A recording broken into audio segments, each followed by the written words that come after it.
I see you possibly fearing the theme of today's video, possibly not. Maybe you're just revising knowledge you already acquired, but la concordance des temps des phrases complexes en français is no easy topic, not by any stretch of the imagination. So today we're zooming in on the sequence of verb tenses. And if your level of confidence in French feels a little bit under the weather at the moment, I assure you want to catch that wave.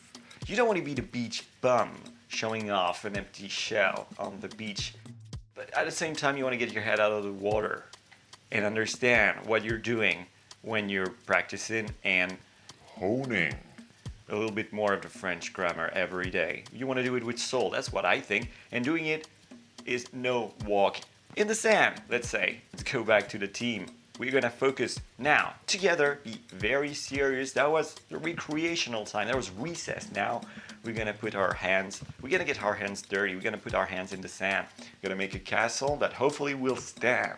After the end of the lesson, let's dive right in. La concordance des temps des phrases complexes en français. We're gonna divide this lesson in 4 parts. We're gonna define what the time sequence of verb tenses means.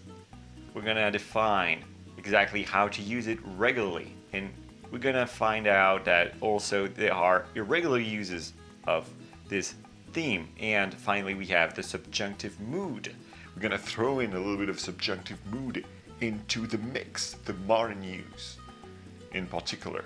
The definition, let's start with a good definition and maybe even with a deep breath. How often do you breathe deeply? You know, slowing the heck down a minute. Looking at the fish. Definition. The sequence of tenses is the relationship between the verb of the embedding clauses and the verb of the embedded clauses. So we have a complex sentence, okay? And we have a verb that is the embedded verb. It is embedding the sentence into a specific kind of tense. For example, the past. It concerns the complex sentence and the reported speech. In this video, we're zooming in on the complex sentence. Regular use, how do we use this? We're going to start with verbs embedded in the past tense. A quick example will do the job. Tim explained that the robot had been me. Explained is in the past. It is a verb embedded in the past. That the robot had been mean is an action taking place before the fact that Tim explained that. We have what is called anteriority. It happens before that. Tim expliquait que le robot avait été méchant. And it works. We can have a verb in the past and something happening before that verb. Or we can have something happening at the same time, like the same sequence of tense. Tim explained that his salary was increasing. As he explained it, his salary was indeed increasing. So, same time sequence. Tim expliquait que son salaire augmentait. And then we have Tim explained that the money will be useless in the future, for example. Tim expliquait que l'argent sera inutile. In that case, we have past and future, and it works. Let's take the example of verbs embedded in the present tense now. Bob dit. Bob is saying, or Bob says. Bob dit qu'il a acheté un robot sur Internet. Bob says he bought a robot online. A acheté, anteriority, it happens before. Simultaneous. Here, Bob dit qu'il achète un deuxième robot. Bob says he's buying a second robot. Bob is in the store right now, calling a friend, saying, I'm buying a second robot. The first one didn't do. Or, like, you know, whatever happened to the first one. I threw it under a bus because I wanted to make a cool video. Well, that can happen. Here, we have something simultaneous. Same time. Appreciate the icon. Bob dit qu'il achètera un troisième robot is another case where we have a verb embedded in the present tense. You know, the yellow color shows what tense is embedded in that situation. Bob says he will buy a third robot. Present, future is working just fine. Now we have the verbs embedded in the future tense. Try to pay close attention to that bit. The robot will say that it has been bought. Le robot dira will say qu'il a été acheté. So the robot will say future, qu'il a été acheté. We're talking about something that happened in the past, so we have almost a discord of tense, and it feels good to use that combination of tenses. I don't know about you, but I really like to sprinkle a little bit of these exotic combinations in my speech. It makes them more interesting. Le robot dira qu'il a été acheté. We can also have something that happens after the verb embedded in the future. Le robot dira qu'il est heureux. The robot will say that it is happy. And it's strange to say this happening after because we're just projecting ourselves in the future. But the first verb is embedded in the future and it has not happened yet. The robot hasn't said yet that it is happy. So we are projecting ourselves in the future. And finally, the robot will say it will always be happy. Le robot dira qu'il sera toujours heureux. Here, dira, future, sera. Future, we're really in the future right now. And it is working and correct. Now, let's have a look at the irregular use. The past tense marker is combined with the verb embedded in the present. You will find a discord in the following examples. They are correct, they are just irregular. And it reminds me of jazz. If you like jazz, well, and you listen to jazz, you realize that a lot of notes are not quite in tune with the rest of the melody or the chords.